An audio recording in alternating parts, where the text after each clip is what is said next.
മാധ്യമം പോഡ്കാസ്റ്റ്.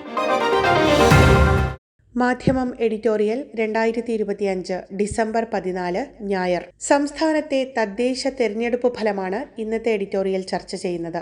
തദ്ദേശ ഫലങ്ങളിൽ നിന്ന് പഠിക്കാനുള്ളത്: ഐക്യ ജനാധിപത്യ മുന്നണിയുടെ ശക്തമായ തിരിച്ചുവരവും BJP നേതൃത്വത്തിലുള്ള NDAയുടെ കൂടുതൽ കടന്നുകയറ്റവും വിളിച്ചറിയിക്കുന്നതാണ് തദ്ദേശ സ്വയംഭരണ സ്ഥാപനങ്ങളിലേക്ക് നടന്ന വീറും വാശിയും നിറഞ്ഞ തെരഞ്ഞെടുപ്പിന്റെ ഫലങ്ങൾ.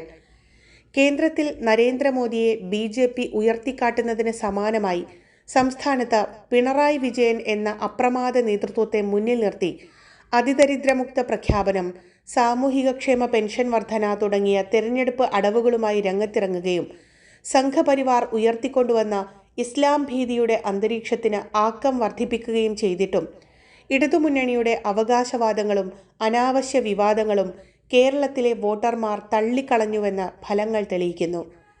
ശബരിമല സ്വർണ്ണക്കൊള്ള വരെയുള്ള ഇടതു സർക്കാരിൻ്റെ ഭരണവീഴ്ചകളും അഴിമതിയും സ്വജനപക്ഷപാതവും ഉയർത്തിക്കാട്ടി ഇടതുവാഴ്ചയ്ക്ക് തടയിടാൻ ആഹ്വാനം ചെയ്ത് പ്രതിപക്ഷ നേതാവ് VD സതീശന്റെ നേതൃത്വത്തിൽ UDF നടത്തിയ പ്രചാരണ പ്രവർത്തനങ്ങൾ കേരളത്തിൽ നിലനിൽക്കുന്ന ഭരണവിരുദ്ധ വികാരത്തെ ത്വരിപ്പിച്ചതാണ് സംസ്ഥാന വ്യാപകമായി UDF നേടിയ മിന്നുന്ന ജയമായി മാറിയത്.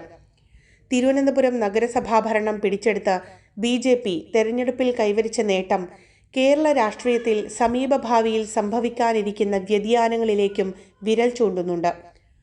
മാസങ്ങൾക്കകം വരാനിരിക്കുന്ന നിയമസഭാ തെരഞ്ഞെടുപ്പിന്റെ സെമി ഫൈനൽ എന്ന നിലക്കാണ് മൂന്ന് മുന്നണികളും തദ്ദേശ തെരഞ്ഞെടുപ്പിനെ നേരിട്ടത്.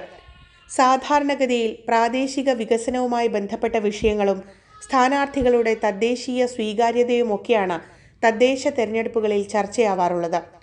കക്ഷി രാഷ്ട്രീയത്തിനതീതമായി പ്രാദേശിക തലത്തിലെ പ്രകടനങ്ങൾക്ക് വോട്ട് നൽകുന്ന രീതിയും അങ്ങിങ്ങായി നിലവിലുണ്ട്. ഇത്തവണ കേവല രാഷ്ട്രീയ വാദപ്രതിവാദങ്ങളാണ് പ്രചാരണത്തിൽ മുന്തി നിന്നത്. അത് നയിച്ചത് മുഖ്യമന്ത്രി പിണറായി വിജയനും ഭരണകക്ഷിയായ CPMന്റെ സംസ്ഥാന സെക്രട്ടറിയുമായിരുന്നു.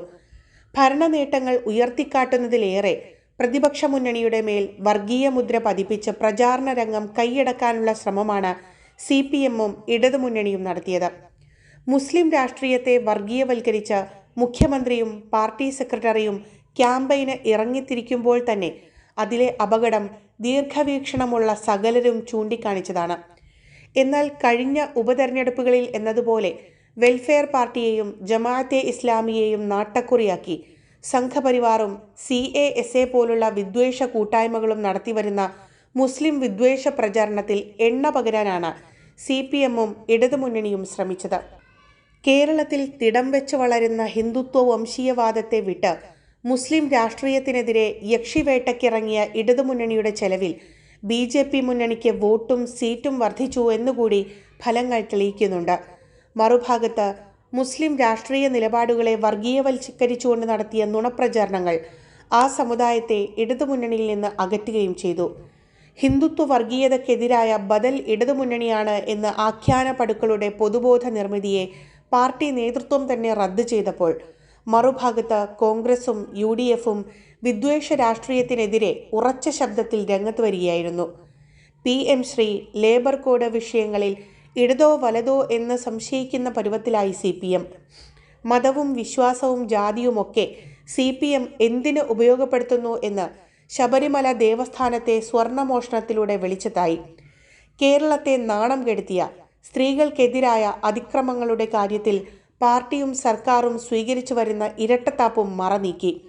ഇതെല്ലാം കൂടിച്ചേർന്ന ഇടതു ഭരണവിരുദ്ധ വികാരത്തിലാണ് ജനം വിധിയെഴുതിയിരിക്കുന്നത്.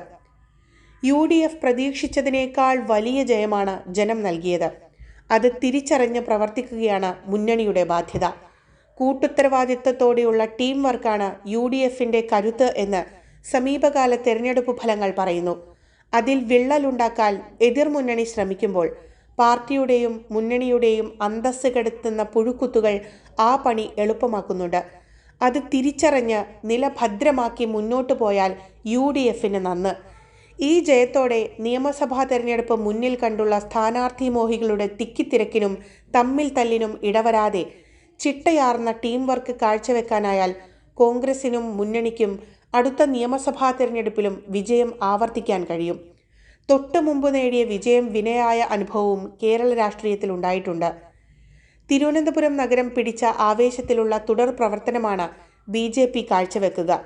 വിധ്വംസക ശിഥിലീകരണ രാഷ്ട്രീയം ശക്തി പ്രാപിക്കുന്നത് കേരളത്തിന് ഗുണകരമാവില്ല എന്ന് തിരിച്ചറിഞ്ഞ് പ്രതിരോധം തീർക്കുന്നതിനു പകരം താൽക്കാലിക രാഷ്ട്രീയ നേട്ടത്തിന് വർഗീയ രാഷ്ട്രീയത്തിൻ്റെ B ടീം കളിക്കാൻ ശ്രമിച്ചാൽ ജയിച്ചു കയറുന്നത് A ടീം തന്നെയാവും എന്ന ഈ തെരഞ്ഞെടുപ്പിൻ്റെ പാഠം ഉൾക്കൊണ്ട് തെരഞ്ഞെടുപ്പ് രാഷ്ട്രീയത്തിൻ്റെ അജണ്ട അഴിച്ചുപണിയാൻ ജനാധിപത്യ മതനിരപേക്ഷ ശക്തികൾ തയ്യാറായാൽ കേരളത്തിൻ്റെ അനന്യ മാതൃക നിലനിർത്താനാവും.